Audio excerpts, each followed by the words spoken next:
In this video, I'm going to show you how you can exclude a single page from showing AdSense ads.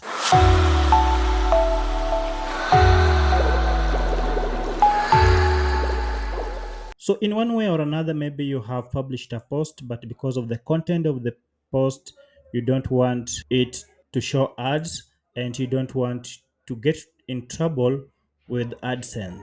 Let me show you how I was able to exclude this post from AdSense advertising. Once you have published your post, what you need to do is to log in to your AdSense. Go ahead and grab the link that you wish to exclude from AdSense.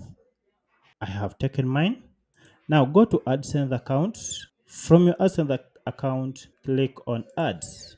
Once you click on ads, click on sites and you should be able now to see all your sites beneath here. As you can see here, one of my sites has almost 1,623 posts that have been excluded from showing Google advertisements. So for you to be able to add another link, simply tap on this pen edit icon here. And from here, you can see the option of excluded pages. Tap on it. And you can see here all the pages that all the posts, all the pages that I have excluded from my website. And for you to be able to add the URL that you have just copied, click on add exclusion.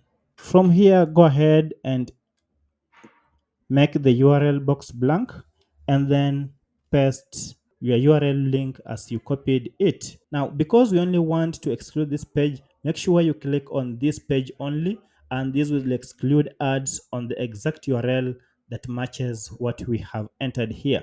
So once you have entered, go and tap on add on your right hand side. And that is it. The page has been excluded and it is here. Here it is. You can decide either to make it remain or remove it. Once you have done, you will want now to come back to save it and then apply settings. And therefore you are told the changes have been successful and it may take up to an hour for it to reflect on the site. So from here, you should not worry of your site maybe being penalized because of having maybe published an article that contains maybe betting links or so. Thank you for watching and bye bye for now.